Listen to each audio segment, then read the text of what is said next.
You're listening to Odyssey, A Tale from the Road, an audiobook by Christopher Cologne. All rights reserved. Any resemblance to persons living or dead are purely coincidental. Chapter 43. Penny looked at me, disoriented. Thank you. But what about your band? Surely you'd want to get back out there on the road with them. With a brutal coldness, that could only come with the harsh truth, I said, well, first, we'd need to find a new drummer. Besides, I'm sure we'll have plenty of time, because it's going to take a while before I earn their trust back. They aren't going to be too happy when they see me.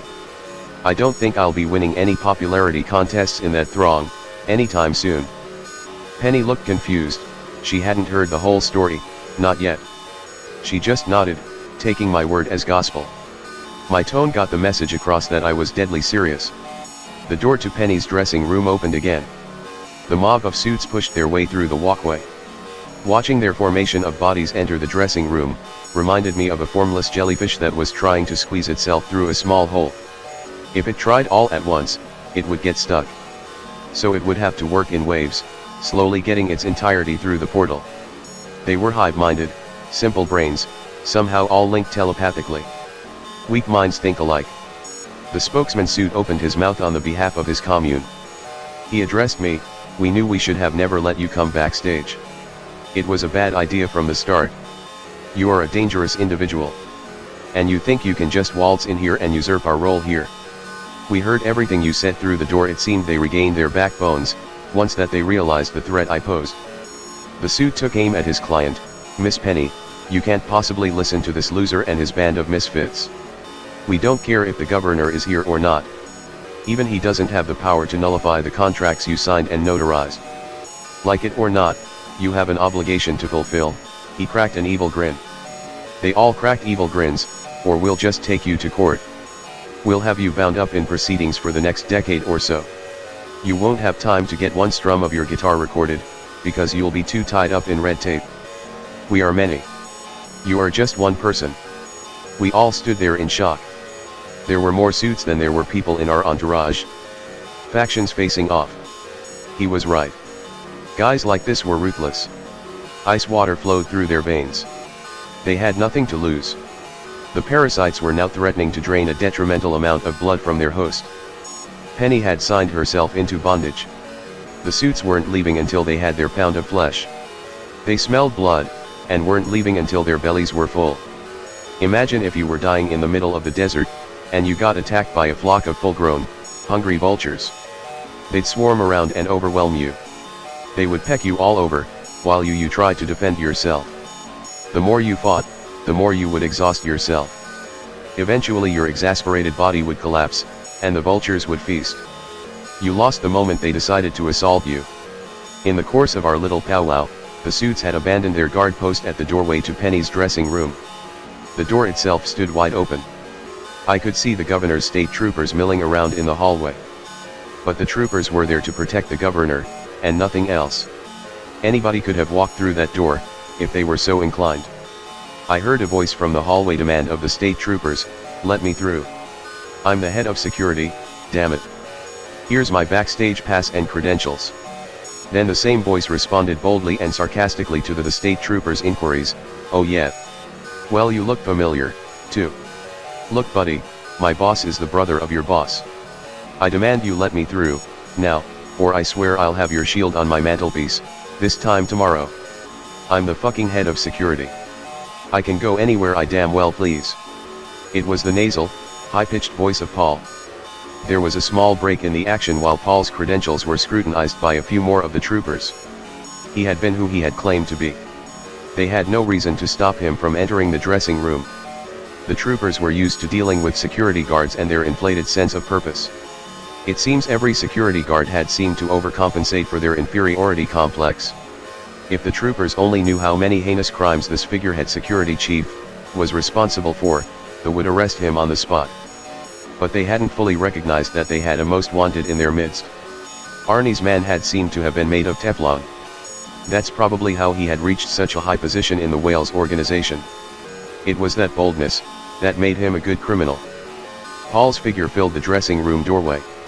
It was the first time ever I got a really good look at him. He was slender and had a long neck. He reminded me of a weasel, that was taught to wear human clothes and walk on its hind legs. Even his face reminded me of a rodent. He had beady eyes, a scrunched up nose, and his pencil-thin mustache could have passed as the weasel's whiskers. His suit had reflected the light, and it conjured up images of shark skin in my mind. "You're needed on the stage in 5 minutes, Penny," Paul said in a businesslike manner. He was the head of security, and it would be his job to escort her safely to the stage. The roar of the audience had been steadily growing in the background. Though the walls of dressing room had been sufficiently soundproofed, the crowd's cadenced chants of "Gateway Drug, Gateway Drug," had reverberated through the halls. We were all too caught up in our conversations to notice, but the whole place was vibrating with anticipation. The energy permeated throughout the stadium. "Hello, Paul," Governor Ellis said, sounding not so pleased. "Hey Teddy. I had gotten word that you arrived. I already spotted Minerva at one of the gates, but she insisted on entering like one of the common folk. I had no idea you were stopping by tonight. Sorry I couldn't give you a personal escort, but you're safe. You brought your little piggies with you," Paul said, motioning towards the state troopers standing just outside of the door to the dressing room. Only Paul would be so bold to call the great governor, Teddy. The governor's first name was Theodore, and everybody called him by his proper name.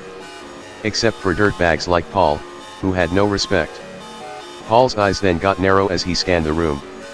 Paul personally knew Governor Ellis, Minerva, and Stephen, but he was taking inventory of the other people in the room.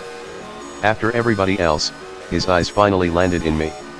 Already angry in mid-thought he spoke to me, "And you. You son of a bitch. We spotted you after you pulled that little stunt on the stage, hitting Iris. I forgot that I wasn't wearing my hood." My heart sank, when I realized I had been walking around exposed and vulnerable, all this time. I was supposed to be in disguise.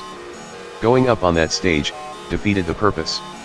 It wasn't the smartest idea in the world, but Minerva insisted. My cover was blown. Paul continued, "You stay right here. The whale is on his way. He wants to have a few words with you, you little shit." I knew by a few words, Paul meant to say that the whale was going to beat the ever-loving shit out of me. I was trapped in this dressing room, in this stadium. My back was against the wall. "Arnie isn't going to do anything to anybody," Governor Ellis insisted. Paul was outraged, but Teddy. That little asshole and his buddies, blinded Gabby. "You remember Gabby? Your nephew." I jumped in, "Yeah, we had to blind him. Gabby had just killed my friend, and if we didn't do something to stop him, he would have killed us too. At least Gabby is still alive. My friend's parents had to bury their own son. That's not right." Governor Ellis sighed. "Yes, my nephew is a lot like his father. He's had this in store for him for quite some time now. He finally got what he deserved. I can't believe what I'm hearing. You're actually defending this little prick." Paul cried out, "Don't you have any loyalty to your own family? I ought to shoot this kid, right where he's standing, out of principle alone." He was being awfully bold, considering that he was making loud threats, while the state troopers stood within earshot. The governor spoke cool, calm, and collected, as opposed to Paul's ravings. "Like I said, Paul, nobody is going to do anything. His friends are already in custody for what they did at the Rey del Sol casino. The matter is already under my control. They were transferred to a place where they will be dealt with, the right way, not your way. We don't need any assistance, thank you very much." Paul was turning red.